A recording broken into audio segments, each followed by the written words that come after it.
Well, it's Tuesday afternoon here in London, and I'm having a cup of tea with one of the best heavyweights in the world today, Joseph Parker. How are you, sir? Good for you, sir. Good? Yeah, remember I showed you little finger? Lovely. Joe, listen, great to see you. Big fight week coming up.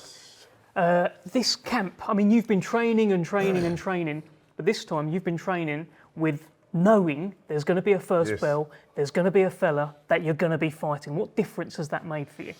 You know, I was in New Zealand training with George Lockhart, and it's nice to train and build, you know, muscular and aerobic capacity, and so many things that we can work on. But when you have a target and a date and an opponent, it changes everything. Excitement, you're looking forward to, you're actually putting in more work or good quality work.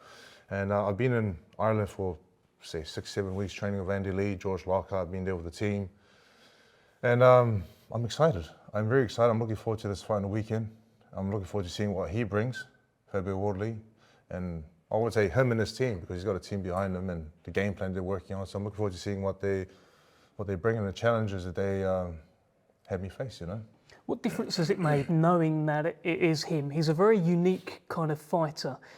I'm not sure there's many other fighters like him. He's sort of created his own style, big heavy hands as well. Knowing that those hands are waiting for you on Saturday night, what difference has that made for you mentally and physically for this fight? You know, like with his style, I know he hasn't had the big amateur career that a lot of us have had. I wouldn't even say mine was big as well, but I'd say, and that, you know, when you have a fighter with all that experience, sometimes you can see what they're going to do, you know, and you can sort of predict how they're going to fight. You can't predict him, You can't really predict him. He's unpredictable because of I guess the lack of, obviously, amateur experience, but he's sort of developed his own style. It's not really like anyone else, you know? So how do you go about beating someone like that where he may not even know what he's going to do? Yeah. Right? How'd you beat someone like smash him. Yeah. Just go in there and smash him and, you know, take care of business. The way I know I can. So this camp, you've had your family, your daughters, everyone's been there as well. Saw a lovely picture on your Instagram story last night of your daughters all watching you sort of train. Now I liken that, or I compare it to when I spoke to Tyson Fury before his rematch with Alexander Usyk. Yes. And he said that he hadn't spoken to his family for like 3 months, complete silence. You've taken your family in. Tell me about why that is, because I guess the idea of not having them there is that it doesn't soften you, but you've brought them in. I brought them in. Well, for me, a lot of fighters treat camp very differently. Like a lot of fighters like to go away from their families and isolate themselves, and maybe that's where they find strength, and they find that they need to be away from their families to focus. Whereas I like to have my family close to me. I like to have them close that I can have a hard days of training and I can go and see them and relax and enjoy time with them. Like the time goes real quick, but we have to make the most of time with every aspect in life. Family, training, whatever it is. So I felt like this, I feel like I have the best of both worlds in camp. I got my training team, my training house. 5-6 minutes after I got the family and I can see them every day. And I feel that's been key. It's been very important to me. If I can continue to do this after Saturday night for the next camps, I will. Yeah, because I remember before the Joe Joyce fight, we were working together on that fight. I remember I came to see you in Tyson Fury's gym. You did like a call, FaceTime call with your children as well. So that must have been difficult at that time. So this is much better for you. This is way better. Yeah. And it's a blessing to be able to travel together as a family. Not only explore other parts of the world, but be here together for camp on this side of the world. They're currently in Ireland at the moment and they're flying here today. So I'll get to see them later today. But it's, again, blessed. And the camp has been amazing in all fronts, in all aspects, you know.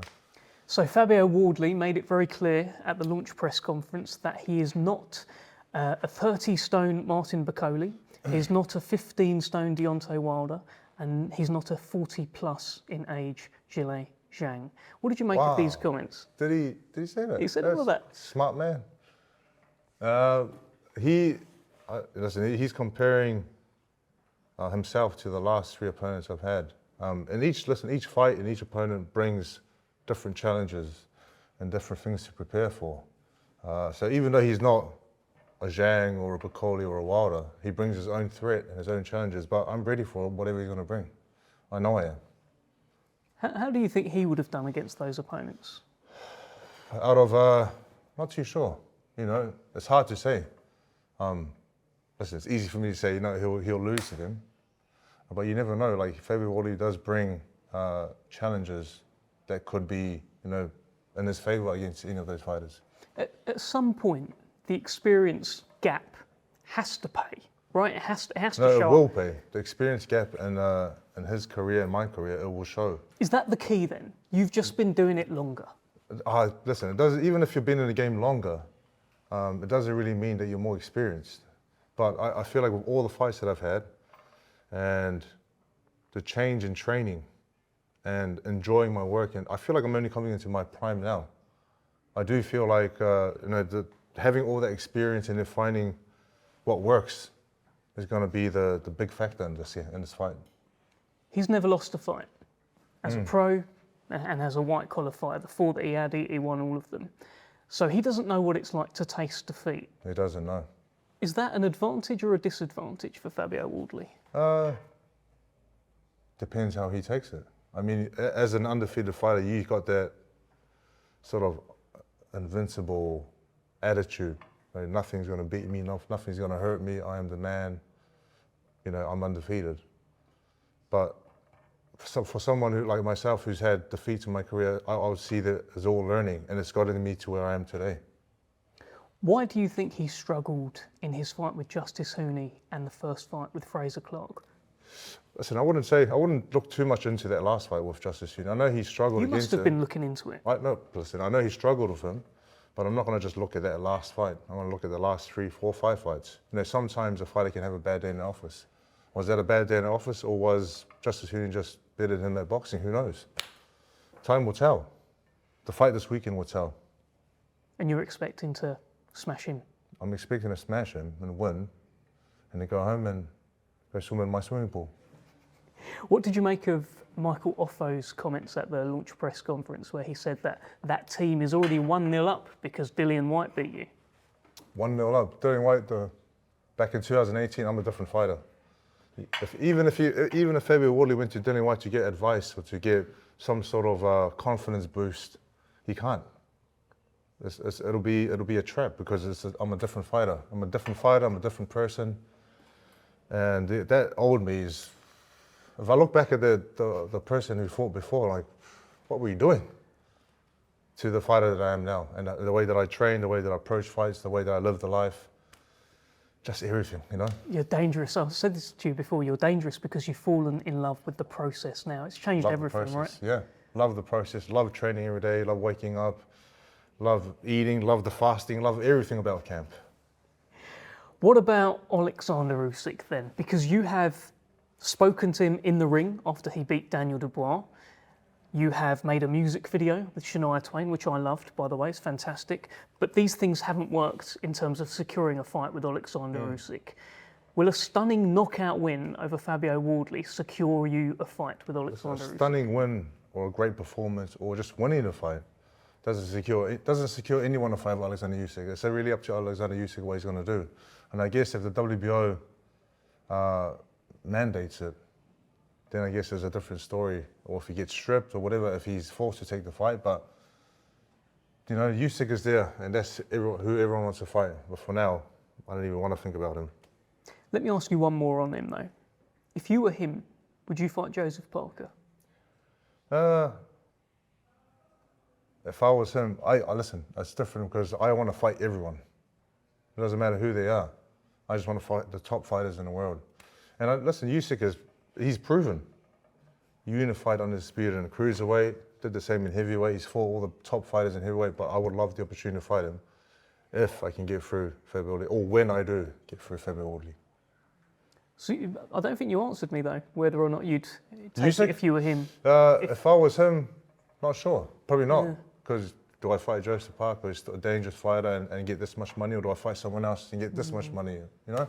It's fascinating. I mean, the division right now, how it all plays out. There's so many things that can happen. Yeah.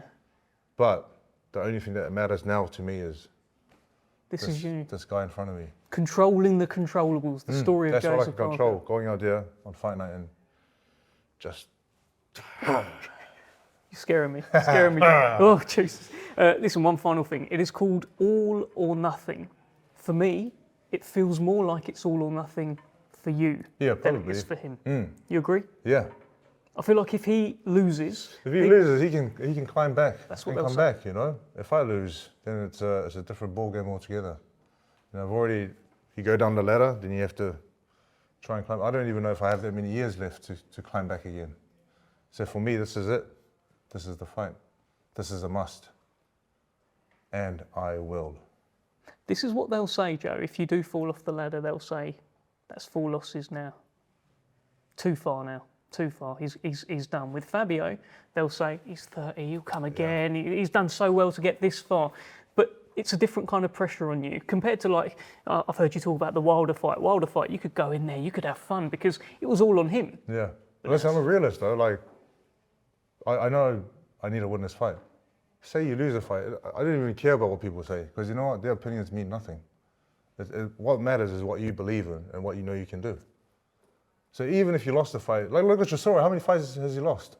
10? Yeah, more than that, I think. And he's still, you know, operating at the top level. Yeah. That's crazy. It is crazy. Joe, wonderful speaking to you. I'll speak to you for the rest of the week and I wish you the best. Thank you. Let's do a cheers to with that, the cheers with the tea as well, with the little finger.